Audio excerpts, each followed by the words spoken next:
Find the best people you want to get close to. Find them. Get close to them. Do whatever it takes to learn everything you can from them. Because when you do, you're going to be a lot better off. I want to see other people win. We're so focused on ourselves in the beginning that we forget about other people. But to build an empire, you can't do it with one person. All right, what's up, y'all? BC. I'm going to start a series on becoming a master conversationalist. This is applicable for the men who want to get women. This is applicable if you want to be better at business. And this is applicable in general if you want to create certain effects on people when you meet them, okay? So this is a very underappreciated and underutilized skill that I believe is something that I've dedicated a lot of my time and efforts to that can benefit you regardless of where you're from, what language you speak, how old you are, or whatever you think your opportunities are. You master this, you're good to go. You will always be paid, you'll always have a job, and you'll be able to survive anywhere because you can communicate at a high level, okay? Step one. Now, just so you know, this video, I'm going to focus more around the subject of question asking and being question based, okay? Because there's many axioms we can say, many laws in regards to this, but we're going to zero in on that one today. You need a genuine curiosity in people, in scenarios, in people's stories, right? So when you get in a conversation with somebody, again, whether it's sales or not, a lot of people love to talk about themselves, but they have to know that you care and you give a shit. And if you don't, they're not going to want to talk to you. So when I'm listening to people, I get involved in their stories. I do genuinely ask them questions, and there is a curiosity there to where I know as they're speaking to me right away, they say, oh, this person's really interested in what I'm saying. You think that's not going to work, and it does, because the average person, the average interaction is so fake and surface level and whack. You've experienced it. People are just sitting there waiting for you to stop talking. They're not making eye contact with you. They're showing no interest in what you're saying, and they're just waiting to spit out what they're going to say. Okay, so when you can actually lock in, become curious, and it's easy. Just say, I'm not going to do anything else except for listen to this person and really become interested in them. That's the mantra. I'm going to become interested in people that I interact with today. It's not hard. Now, if you haven't done it before, of course it's hard because you think you're going to be fake, but you're not, because that's one of the rules of communication is you're supposed to be interested in somebody. If somebody wants to talk to me or I want to talk to somebody else, well, I should be interested in them, right? If not, it's just like, why am I talking to them? Why am I initiating or wanting a communication if there's no genuine interest there or curiosity about them and their situation? Because also when you get in this mode of curiosity, questions will begin to spring in your mind because you're really engaged with the person, you're listening, and you're kind of hearing what's going on, and you're going to be doing some of the other points that I'm going to cover, and it just becomes more natural for questions to come out because you're curious about them or something that they're saying. Okay, that's number one. Number two, and this one is especially for dating, but also business. Get out of your fucking feelings, man. Everybody's so in their feelings. Somebody cracks a joke, oh, well, that's offensive. The culture today is pussy as fuck, and it really pisses me off. Like, you can't say shit. I watched the movies from the 90s and early 2000s, and I'm like, dude, if that movie came out today, they would literally be fucking banned, and those actors would be kicked the fuck out, because everybody's so goddamn fucking sensitive. Can you not take a fucking joke, right? Even if somebody says something that's an obvious joke, people still get fucking offended. Then you don't realize it, because if you're like that or you're experiencing that and you think that's right, now when you step into a dating scenario or a business scenario where let's say you're dealing with a client who maybe isn't upset at you, but they're cursing and they're upset at a situation, you're gonna take that shit personally.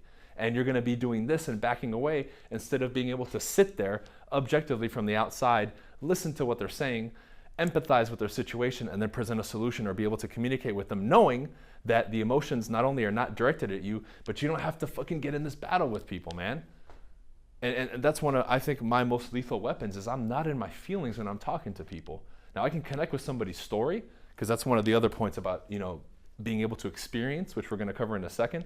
But I can hear, see, and feel the emotion someone's giving off, but it doesn't mean I need to return it or let it affect me unless I want it to.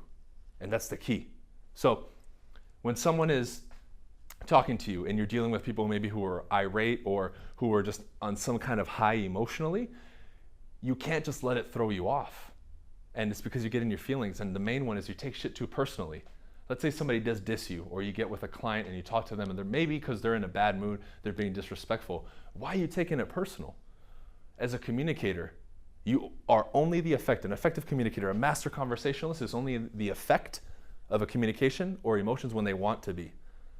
Most of the time they're cause. You're out causing situations to happen. You're causing emotions in other people. You're not the effect unless you want to be and it's strategic. That's the key. So get the fuck out of your feelings for once, please.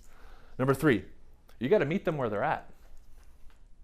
2 ways. Emotionally, if someone's coming in high energy, you need to be a little bit more high energy in the beginning to meet them at their level or slightly above where they're at.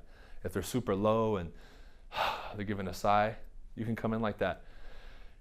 Yeah, tell me about it, man. I've been having a rough day too. Boom, you meet them where they're at, okay?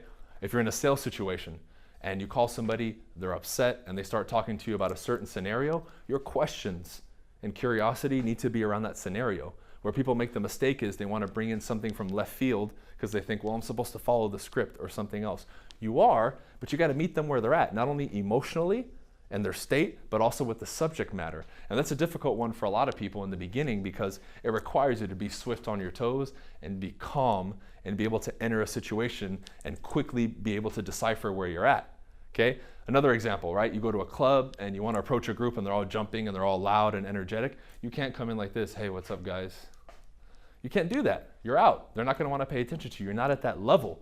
Now, this one I can say is probably a little bit more advanced, and it's going to take a lot of conscious effort in the beginning for you to get used to it and really get better at it. But it's something you need to keep in mind and have on your checklist eventually because that one is huge.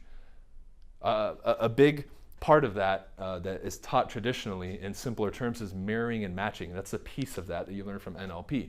Okay, you want to mirror their tone, right? You want to mirror their rate of speech. You want to mirror their body language and match it, right? Their emotions. So there's levels to it, but that's something to keep in mind. So as you're developing these fundamental skills, you want to do that, right? And the people who are, we can say naturals and are a little bit better at this stuff, they just do this unconsciously, a lot of them. Right? They're not aware that it's a technique, they just happen to do it. Okay, so that's one that you want to put on the list, but you want to focus on because it's huge. Here's another one that I'm getting very good at that was probably very difficult for me too in the beginning was when someone's telling me a story, when they're giving me a scenario, I'm experiencing it with them. That's the moment that I can now become, in quotes, the effect, but strategically. So when someone's telling me that, man, someone just passed away and it's been so hard for them, I can feel what that's like. So now when I return the communication with my voice, they can tell that I'm being empathetic and I'm not just saying, oh, I'm sorry to hear that, like most people do, right? Or somebody's telling me an exciting story. Man, I just got back from this vacation, it was amazing. Whoa, dang, I've never been to freaking Haiti or wherever they went, right? I've never been to Jamaica, that sounds awesome. What was it like? Oh man, it was great. And I can actually be like, damn, what would it be like to be in Jamaica? That's kind of what I'm going through. So I'm even smiling as I'm thinking about it because it'd be cool, right? I'm on a beach, right? The people are different, right? You can kind of in your mind imagine with the sounds, the people, right? Maybe the food, the culture. But you get in and you experience it with them. And that's cool because you get in their world for a second. Not only are they going to connect with you better, but you're going to be able to then generate better questions, be more in the moment with them, and have a much better and deeper interaction because that's the key. Many of you who are selling or who are out in the dating world, remember that most interactions, like I said in the beginning, they're very surface level. Hey, how are you? Blah, blah, blah. But when you have these deeper connections with people and better interactions, you leave kind of like a footprint in their mind and in their emotions to where when you call later or if they come across you, you text them, they see you on social media, they're like, oh, because remember, people will never remember what you said. They'll remember how you made them feel. So when that happens, when they see your name or it pops up again, or they happen to bump into you or someone mentions your name, that feeling comes up like, oh, because that's anchored in them. So if you left them with a pleasant feeling, for whatever reason, whatever that good emotion is, they're going to access that emotion and remember you, right? So a lot of times our clients that we get through follow-up, it's that initial interaction or the first 1 or 2 interactions. And every interaction, it's pleasant and we leave them on a high and they have a good feeling, right? And the overall experience is good. So we leave that mark and footprint. Now when it comes time for them to need something, want to do business with me, or for those of you who are in the dating world, you want to go out with people, at the very least, in the beginning, you can be that person who's cool and pleasant to be around so you get invited to a lot of things and your social circle starts growing. That's what you want. I don't want to be the person who everyone's like, I don't want that person around, man. He's a jackass, or oh man, he's a party pooper, or every time he's around, he's so negative. Who wants that? Be the person that is emotionally the life of the party. Oh, we need to bring Bryan around, dude, he's great. We'll laugh and have a good time. That's what I want. You can do that too. But when you experience people's stories and you get into the conversations, it becomes natural to do that. So naturally it's going to happen. Okay? Now here's the last one.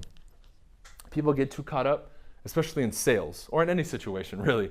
You explain yourself too much. Not only do you need to trim the fat and be more to the point, but people get into this thing where they just start rifling off too much. Especially when someone's trying to make themselves feel better or brag about something or really say, oh, I accomplished this, let me tell you about it. Nobody gives a shit. okay? When I meet people, I'm more interested in them. I'm gonna wait for them to ask me about me. I'm not gonna sit there and explain who I am and what I do. I'm gonna let their curiosity from the coolness and smoothness of our interaction and how good it's going for them to start asking me. That's kind of my strategy. So in the beginning, it's nothing about me, it's all about them. And when you do that now and the questions come out, now you can do this from a more natural standpoint without it feeling like, oh, I need to impose who I am. Like I hated that when we would go to maybe like a group interview and they would let you talk for like 20 seconds and everyone's like, oh, I'm the shiznit and I do this, I do that. I fucking hated that. You know, I would just return the question, well, tell us about you, man, right? We've heard about everybody else. I want to know about you. And it completely changes and shifts the experience. Then when they ask me, it's different. Now I can say, oh, I do this, I do that. And it's more accepted and it's not seen as bragging or someone's trying too hard, right? We all know those try-hards who are like, yo, I need to impose myself, whether it's how they carry themselves or how they say things. We don't want that. So when I become more interested in other people and I apply some of these other things, it now becomes easier for me to now start expressing who I am and what I'm about. But now the difference is they want to know and they care, versus in the beginning, no one gives a shit, okay? So let's recap and we'll end it. Number one, getting and cultivating that genuine curiosity for somebody. Number two, get the fuck out of your feelings. Stop being so goddamn fucking sensitive all the time. Number three, meet them where they're at, okay? Subject matter and also emotional state. Number four, experience their words and their stories and what they're saying.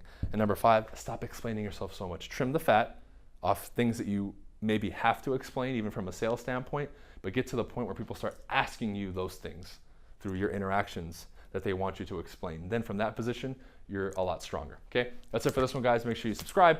Make sure you leave a comment below if there's anything you want to add, or if you would like for me to continue this series. I think this is a cool topic, being like a master conversationalist, something that I geek out on, and I love this stuff.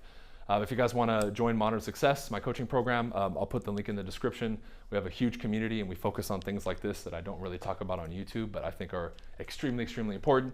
We have my 2 new YouTube channels, my podcast, which is also on all the podcast platforms, and we have my personal YouTube channel, which now I think has over 2,000 subscribers, which is more personal content. Make sure you subscribe to that. Other than that, all the other links are in the description. We'll see you guys on the next one. Peace.